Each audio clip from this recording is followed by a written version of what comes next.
Good morning students. आज हम start कर रहे हैं 15th चैप्टर हमारी मैक्रो इकोनॉमिक्स का, भुगतान शेष, जिसे बैलेंस ऑफ पेमेंट्स भी कहते हैं। तो नाम से पता चल रहा है पेमेंट्स का ही लेन देन होना। और क्योंकि हम लोग जैसे अभी हमने 14th चैप्टर किया था फॉरेन एक्सचेंज का, तो अभी हमारा ये चल रहा है जो विश्व से संबंधित व्यापार जो होता है देशों में आपस में, पूरे विश्व के साथ किसी भी एक देश का व्यापार जो होता है उससे संबंधित जो भी आर्थिक लेन देन हुआ है उसका रिकॉर्ड जो रखा जाता है, कितनी पेमेंट गई है, कितनी आई है, कितनी वस्तुएं गई है, कितनी वस्तुएं आयातित की है, कितनी सेवाएं निर्यात की है, कितनी सेवाएं आयात की है। तो इन तमाम चीज़ों का जो आर्थिक लेन देन यानी मॉनेटरी टर्म्स में जो भी ब्यौरा रखा जाता है, रिकॉर्ड रखा जाता है, उसे कहा जाता है भुगतान शेष। किसी भी देश के शेष विश्व के साथ हुए सभी आर्थिक लेन देन के लेखांकन का रिकॉर्ड, ये कहलाता है भुगतान शेष। आप इसकी डेफिनेशन छोटी सी इंग्लिश में भी याद कर सकते हैं जो आपको इजी रहेगी। Systematic record of all economic transactions between countries residents and the residents of foreign countries.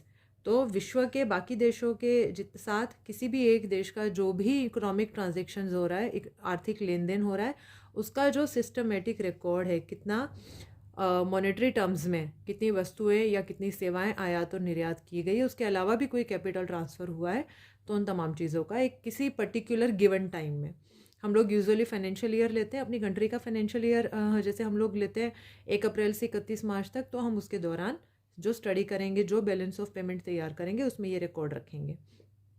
अब किस इकोनॉमिक ट्रांजेक्शन की बात ये कर रहे हैं, तो बीओपी के अंदर यानी भुगतान शेष के अंदर क्या क्या चीज़ें शामिल की जाती है। सबसे पहले होता है विजिबल आइटम्स। विजिबल आइटम्स दृश्य मदे, विजिबल यानी जिसे देखा जा सकता है, तो बेसिकली इसमें आ जाएगा वस्तुएं। देखिए हम बार बार दो चीज़ें लेकर चलते हैं, वस्तुएं और सेवाएं। वस्तुएं और सेवाएं याद रखना आप लोग।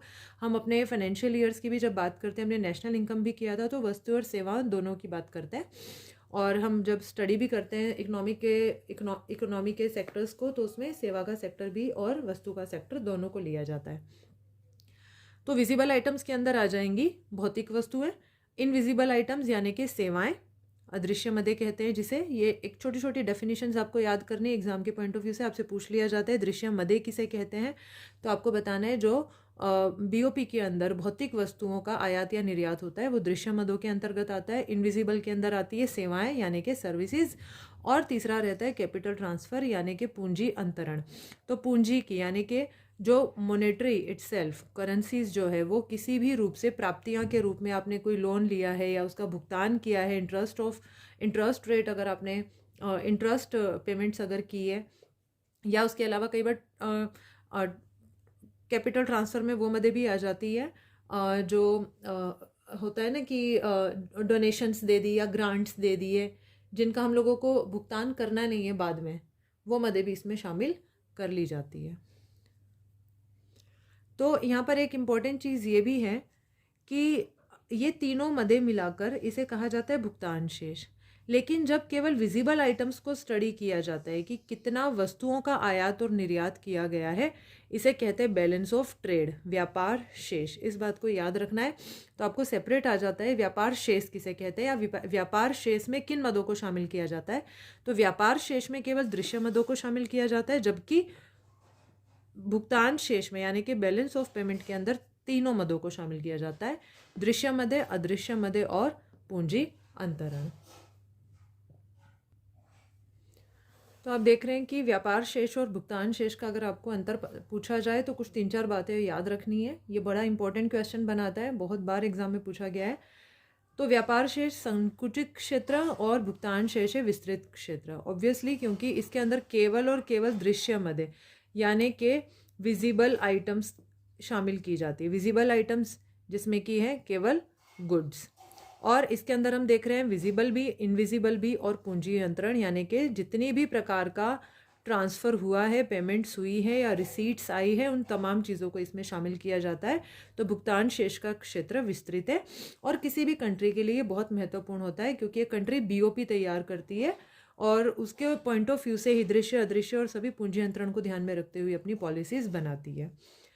व्यापार शेष जो है संतुलित या असंतुलित हो सकता है, यानी कि ये ज़रूरी नहीं है कि जो वस्तुओं का आयात और निर्यात किया जा रहा है वो एक दूसरे के बराबर हमेशा रहे।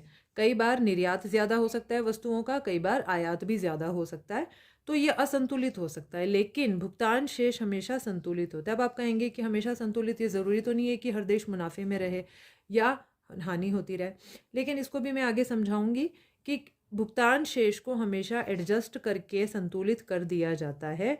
कैसे कर दिया जाता है वो हम बाद में स्टडी करेंगे, लेकिन आपको ये याद रखना है कि हमेशा संतुलित रहता है।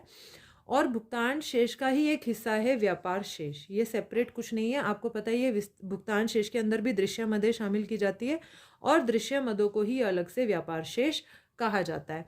तो भुगतान शेष का हिस्सा है व्यापार शेष, और क्योंकि भुगतान शेष अपने आप में सबसे विस्तृत क्षेत्र है, इसके अंदर सारी मदें आ जाती है, तो ये आर्थिक विश्लेषण की दृष्टि से ज़्यादा महत्वपूर्ण है किसी भी देश के लिए जब वो अपनी नीतियाँ बनाते हैं और जिस प्रकार की भी वो पॉलिसीज़ उनको लागू करनी है या विदेशों के साथ जिस प्रकार की भी इंटरनेशनल पॉलिसीज़ तैयार करनी है, तो वो इन सारी मदों को ध्यान में रखते हैं। बीओपी 3 तरह के हैं। एक है बैलेंस्ड। बैलेंस्ड में आप समझ ही गए, संतुलित, यानी कि जहाँ रिसीट्स जो है वो पेमेंट्स के बराबर, यानी कि जितना हमने आयात किया है वस्तुओं सेवाओं का या किसी भी प्रकार का कैपिटल ट्रांसफ़र हुआ है या किसी भी प्रकार की पेमेंट हमने लिए विदेशों से, वो दोनों एक दूसरे के बराबर आ जाए। यानी कि रिसीट्स में से जब पेमेंट को माइनस किया जाए तो आंसर आए हमारा 0, यानी कि ये तो हो गया संतुलित, ना कुछ लेना बचा ना देना बचा। सरप्लस यानी कि अनुकूल, इसके अंदर रिसीट्स ज़्यादा है और पेमेंट्स कम है। ऑब्वियसली अगर रिसीट्स ज़्यादा है यानी हम मुनाफे में चल रहे हैं तो उसे कहेंगे अनुकूल बीओपी, और अगर घाटा हो गया है इसका मतलब प्रतिकूल का मतलब घाटा, यानी कि रिसीट्स कम है और पेमेंट्स ज़्यादा है। तो सरप्लस भी हो सकता है, डेफिशिट भी हो सकता है। चाहे सरप्लस हो चाहे डेफिशिट हो, अल्टीमेटली हमें पहुंचना होता है बैलेंस्ड बीओपी की तरह, जहां पर आंसर आपका आना चाहिए 0। जैसे कि आप अकाउंट्स के अंदर आप बैलेंस शीट तैयार करते हैं तो कुछ इस प्रकार का ही होना चाहिए। इसकी डिटेलिंग को हम बाद में समझेंगे।